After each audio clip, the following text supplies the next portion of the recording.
Johnny Appleseed. This is a story about Johnny Appleseed. With a name like that, you would think he was make-believe. But Johnny Appleseed was a real person who lived more than 200 years ago. It was a sunny fall day in Massachusetts when a boy named Johnny Chapman was born. The baby had cheeks as red and round as apples. Johnny's big sister, Elizabeth, was happy to have a little brother. The children played together with whatever they could find. And the sun shone and the rain fell, and little Johnny played, and all was well. Johnny's family got bigger. Johnny and his sister were joined by 10 younger stepbrothers and stepsisters. What a busy, noisy house! Johnny would go outdoors when he needed quiet time.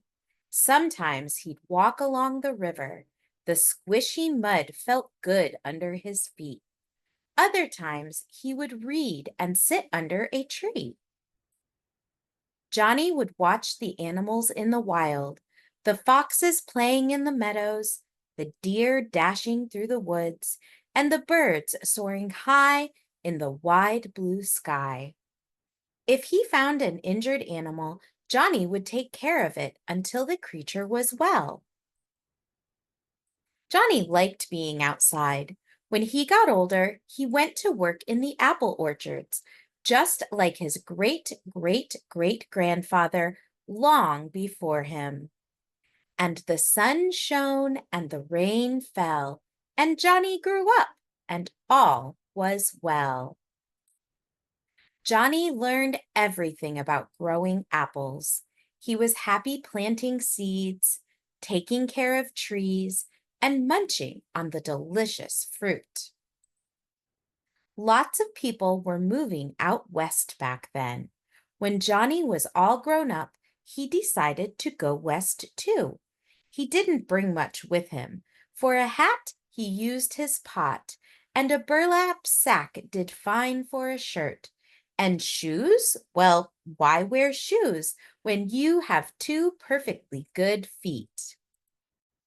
Johnny traveled the countryside. The sun kept him warm by day. The stars made a roof over his head at night. The rain washed him clean, and the animals kept him company. Sometimes Johnny would stop and plant apple seeds. As soon as seedlings grew, he'd sell the small plants to families moving west. When they got to where they were going, the families planted Johnny's seedlings and grew trees of their own. Johnny was friends with everyone. Wherever he went, he'd bring seedlings, pitch in with chores, and share stories of his adventures. The seasons passed.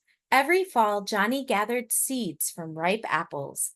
Every spring, he planted the seeds and passed the seedlings to settlers. He planted so many apple seeds that before long, people started calling him Johnny Appleseed. And the sun shone and the rain fell, and trees filled the land, and all was well. Year after year, Johnny tended his orchards, visited friends and family, and slept under the stars. Because of him, people always had fresh fruit to eat. Because of him, the land grew more beautiful. Johnny Appleseed left behind thousands and thousands of apple trees all across America.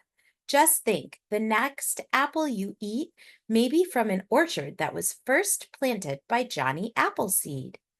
And the sun shone and the rain fell, and Johnny's story lives on, and all is well.